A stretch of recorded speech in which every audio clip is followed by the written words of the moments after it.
મહાશિવરાત્રીના પર્વ પર આજે કોંગ્રેસ નેતા પ્રતાપ દુધા છે તે સાબરકાંઠાના રીતિસિંહનાથ મહાદેવ મંદિરે પહોંચ્યા હતા અને જળાભિષેક કર્યો હતો અને ઈશ્વર પાસે પ્રાર્થના કરી હતી. પરંતુ ગઈકાલે પ્રતાપ દુધાતે જે રીતે નિવેદન કર્યું છે બાદમાં આજે રીતિસિંહનાથ મહાદેવ મંદિરે પહોંચ્યા છે. આપણે પ્રતાપભાઈને પૂછ્યું, પ્રતાપભાઈ આજે મહાશિવરાત્રીનો પર્વ આપ પણ પહોંચ્યા છો, જળાભિષેક પણ કર્યો છે.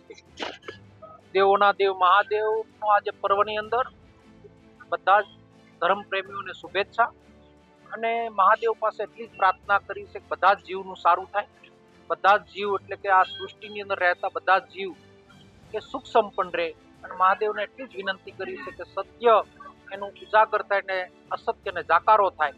વધારાની કોઈ વાત એટલા માટે ન કે મહાદેવ એટલે હિન્દુ ધર્મની અંદર એન્ડ આવી જતો હોય ત્યારે આ પર્વની અંદર બધા જ હર્ષ ઉલ્લાસથી અમારા વિસ્તારની અંદર પણ ઉજવણી ચાલુ છે અને મહાદેવને પ્રાર્થના પ્રતાપભાઈ, રાજુભાઈ કરપડે રાજીનામું આપ્યું, ભાજપમાં જવાની વાત છે. ગઈકાલે તમારું પણ એક નિવેદન હતું કે ઈસુદાન અને ગોપાલભાઈ આ પણ જવાના છે, શું કે કરશનદાસ બાપુ ગયા, રાજુભાઈ કરપડા ગયા અને મેં વાત કરી તે પ્રમાણે સંઘર્ષની અંદર સંઘર્ષ કરવો ખૂબ કપરો હોય છે. વર્તમાન રાજકીય સ્થિતિ પ્રમાણે ઈશુદાનભાઈ પણ ખૂબ પીડિત છે. એ નિવેદનબાજી કંઈ પણ કરતા હોય પણ અંદરની વાત કંઈક અલગ છે. આવનાર દિવસોમાં ભાજપની બી ટીમ તરીકે કામ કરતા કેટલાય લોકો ભાજપમાં જશે એ હિન્દુસ્તાનની અને ગુજરાતની જનતાને જોવા મળશે. વાત એ પ્રકારની છે કે 2007થી આપણે ગણીએ તો ગુજરાતના મતનું વિભાજન કરવામાં ભારતીય જનતા પાર્ટી સફળ રહી છે. ઉત્કર્ષ સમિતિ આવી, પરિવર્તન પાર્ટી આવી, પરિવર્તન પાર્ટી આવ્યા બાદ જે ગુજરાતનો જનાધાર મતદાર નારાજ મત છે વિભાજન થાય છે ત્યારે મતનું વિભાજન ન થાય અને હિન્દુસ્તાનની અંદર ગુજરાતમાં 2027માં ભારતીય જનતા પાર્ટીને જાકારો આપવો હોય તો ગુજરાતની જનતા પાસે કોંગ્રેસ સિવાય બીજો કોઈ વિકલ્પ નથી. અને મેં કીધું એમ ઈશુદાનભાઈ પણ જશે અને પીડિત છે, એમાં કોઈ શંકા નથી. પણ જે રીતે તમે વાત કરો છો, રાજુભાઈ ગયા, કોંગ્રેસે પણ એને આમંત્રણ આપ્યું, સત્તાના જોરે જ રાજુભાઈ પાછા ફરી એમાં ગયા હોય એવું માનવું છે તમારું? જે રાજુભાઈ ગયા અથવા જવાના છે, ક્યાં જવાના એ પણ મને ખબર નથી. પણ રાજુભાઈની વાત કરું, સમય અને સ્થિતિ ખૂબ કપરી હોય ત્યારે સંઘર્ષ કરવો ખૂબ કપરો હોય છે. કોંગ્રેસ 30 વર્ષથી સત્તા ઉપર નથી એ સ્વીકારી, પણ કોઈ પણ સ્થિતિમાં કોંગ્રેસે એનું લડવાનું કામ કર્યું છે. સિસોરાપણું ક્યારેય કોઈ કામમાં કર્યું નથી. પરિપક્વતાથી ભારતીય જનતા પાર્ટી સામે કોંગ્રેસ દેશ આખામાં અને ગુજરાતમાં લડી રહી છે.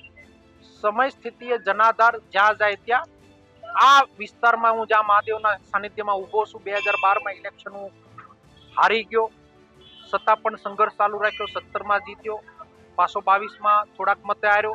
પ્રજાની અંદર તમે જઈને પૂછી શકો કે કોંગ્રેસ હારે કે જીતે ની યારે કઈ લેવા દેવા હોતું નથી. ત્યારે મતનો જનાધારનો વિભાજન ન થાય, નારાજ મત અને લોકો પીડિત છે ત્યારે પીડિત લોકો એના મતનો ગેરઉપયોગ ના થાય. વેવમાં આવીને 2007માં ઉત્કર્ષ સમિતિ, પરિવર્તન પાર્ટી અને આ રીતની પાર્ટીઓમાં મત નાખી અને પાર્ટીઓ વિખેરાઈ જાય છે. ત્યારે ગુજરાતની જનતા સાથે જાગૃત મતદારોને પણ એક મનોમંથનની જરૂરિયાત છે. મતના વિભાજનથી ક્યારેય ગુજરાતની અંદર ભારતીય જનતા પાર્ટીને જાકારો નહીં આપી શકાય. સ્થાનિક સ્વરાજ્યની ચૂંટણીઓ આવે છે એટલે બધી આ ફેરબદલ થાય છે, રાજીનામા પડે છે. હજી સ્થાનિક સ્વરાજ્ય પહેલા પણ બધી રાજીનામા પડશે, શું માનો તમે? હિન્દુસ્તાનની રાજનીતિમાં છેલ્લા 7 વર્ષમાં ખૂબ જ ઉથલપાથલ આવી. આખી પાર્ટીનું વિલયનીકરણ ભારતીય જનતા પાર્ટીમાં મહારાષ્ટ્રમાં કરાવડાય. તોડફોડની રાજનીતિમાં ભાજપ ખૂબ માહિર છે, એની સામે ટકવું પણ ખૂબ કપરું છે. ત્યારે કોણ સંઘર્ષ કરી શકે એ ગુજરાતની જનતા અને સાથે હિન્દુસ્તાનની જનતાને સમજવાની જરૂર છે. દેશ આખામાં રાહુલ ગાંધી તાકાતથી ભારતીય જનતા પાર્ટી સામે લડે છે.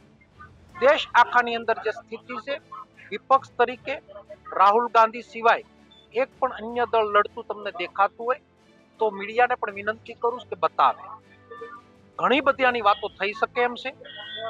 આમ આદમી પાર્ટી એ એક ભારતીય જનતા પાર્ટીના મગજની ઉત્પત્તિ છે. 2014 પહેલા આમ આદમી પાર્ટીને કોઈ ઓળખતું નહોતું, પણ અન્નાના ખોળામાં કેજરીવાલ મોટા થયા અને જે પ્રમાણનું લોકપાલના નામ ઉપર હિન્દુસ્તાનને બાનમાં લીધું અને જે પ્રમાણે આમ આદમી પાર્ટીનો ઉદય થયો, ત્યારબાદ જ્યાં કોંગ્રેસ જીતતી હોય ત્યાં આમ આદમી પાર્ટીને બુદ્ધિપૂર્વક લડાવવામાં આવે છે અને લડાવીને મતનું વિભાજન કરી અને કોંગ્રેસને પરાજય કરવામાં આવે છે. ભારતીય જનતા પાર્ટીને તાકાત લગાવવાની જગ્યાએ બુદ્ધિ લગાવી રહી છે ત્યારે મતદારોને સમજણપૂર્વક આખી હિસ્ટોરિકલ બધું જોવાની જરૂરિયાત છે.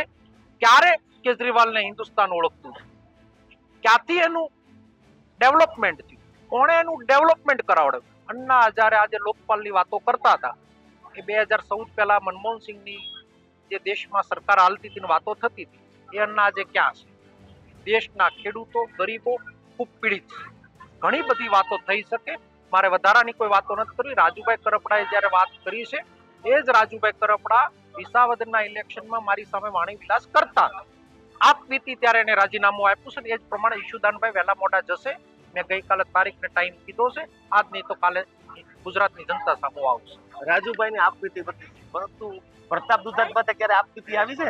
પ્રતાપ દુધાત ક્યારે જાય એવી શક્યતાઓ ખરી? આવું તો તમે મને 19મી વખત પૂછો, અને હું જ્યારથી રાજકારણમાં છું, આની આ બજારમાં, આના ગામમાં, આના વિસ્તારમાં અને આખા જિલ્લામાં કોંગ્રેસનું રાજકારણ કરું છું અને કરતો રહેવાનું. પ્રતાપ દુધાત પોતે જ જણાવ્યું હતું કે હાલમાં જે રીતે રાજુ કરપડાએ પોતાના આપવીતી છે જેના કારણે તેને રાજીનામા આપ્યા છે ને આગામી સમયમાં પોતે ક્યારે જશે તે અંગે પણ તેને કીધું હતું કે આવું તેમણે 19 વખત પૂછ્યું છે ને 19 વખત તેનો જવાબ એ જ છે કે કોંગ્રેસમાં જ રહેશે. ફારૂક કાદરી, ગુજરાતના કમરેડ.